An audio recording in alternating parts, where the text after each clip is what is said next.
Usually it has to do with ethnicity or race or sectarianism. Or it's a power struggle. More often than not, it's a power struggle in one country or even a small region within one country. Occasionally they will go across a border from Iraq to Syria, from Mali to Algeria, from Somalia to Kenya, but they are not fighting a global jihad against some far enemy. But that doesn't mean that we can relax. I was in Yemen recently, where it's the home of the last Al-Qaeda franchise that still aspires to attack America, to attack the West. It's old school Al-Qaeda. You may remember these guys. They're the ones who tried to send the underwear bomber here. And they were using the internet to try and instigate violence among American Muslims. But they've been distracted recently. Last year, they took control over a portion of southern Yemen and ran it Taliban style. And then the Yemeni military got its act together, and ordinary people rose up against these guys and drove them out. And since then, most of their activities, most of their attacks have been directed at Yemenis. So I think we've come to a point now where we can say that just like all politics, all jihad is local. But that's still not reason for us to disengage. Because we've seen that movie before. In Afghanistan, when those mujahideen defeated the Soviet Union, we disengaged. And even before the fizz had gone out of our celebratory champagne, the Taliban had taken over in Kabul. And we said, local jihad, not our problem.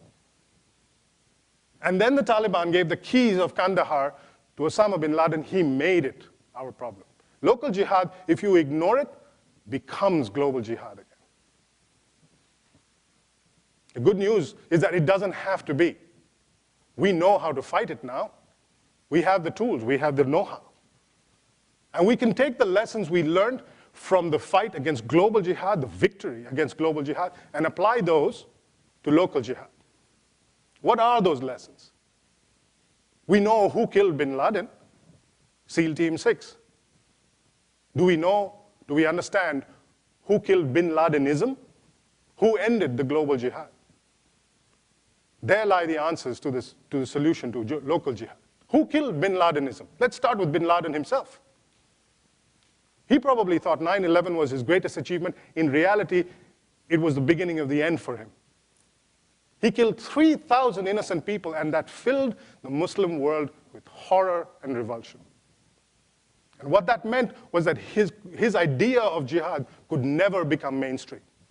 He condemned himself to operating on the lunatic fringes of his own community.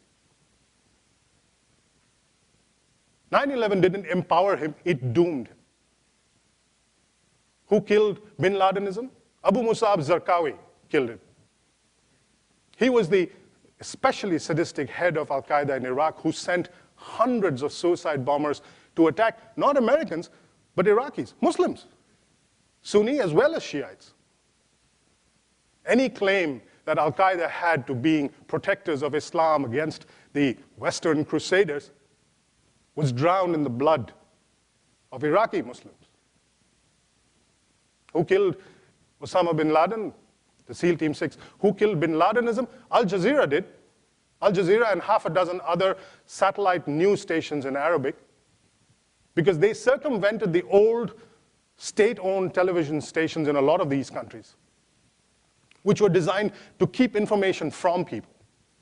Al Jazeera brought information to them, showed them what was being said and done in the name of their religion, exposed the hypocrisy of Osama bin Laden and Al-Qaeda, and gave them the information that allowed them to come to their own conclusions. Who killed bin Ladenism? The Arab Spring did, because it showed a way for young Muslims to bring about change in a manner that Osama bin Laden, with his limited imagination, could never have conceived. Who defeated the global jihad? The American military did, the American soldiers did, with their allies, fighting in faraway battlefields. And perhaps a time will come when they get the rightful credit for it. So all these factors, and many more besides, we don't even fully understand some of them. yet. These came together. To defeat a monstrosity as big as bin Ladenism, the global jihad, you needed this group effort.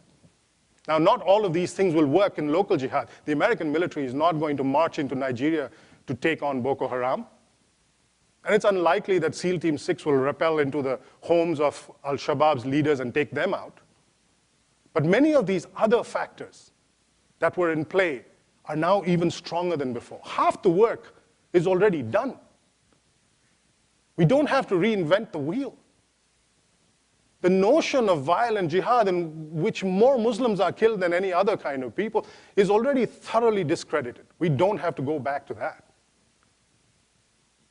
Satellite television and the internet are informing and empowering young Muslims in exciting new ways. And the Arab Spring has produced governments, many of them Islamist governments, who know that for their own self-preservation, they need to take on the extremists in their midst. We don't need to persuade them, but we do need to help them because they haven't really come to this place before. The good news, again, is that a lot of the things they need, we already have, and we are very good at giving.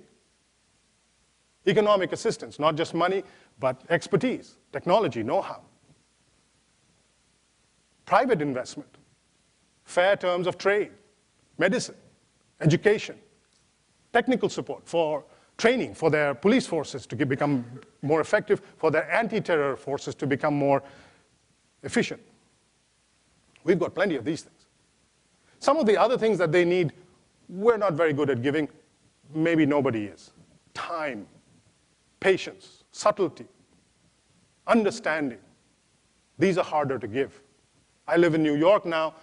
Just this week, posters have gone up in subway stations in New York that describe jihad as savage. But in all the many years that I've covered the Middle East, I have never been as optimistic as I am today that the gap between the Muslim world and the West is narrowing fast. And one of the many reasons for my optimism is that because I know there are millions, hundreds of millions of people, Muslims like that old imam in Tunis, who are reclaiming this word and restoring it to its original beautiful purpose. Bin Laden is dead. Bin Ladenism has been defeated. His definition of jihad can now be expunged.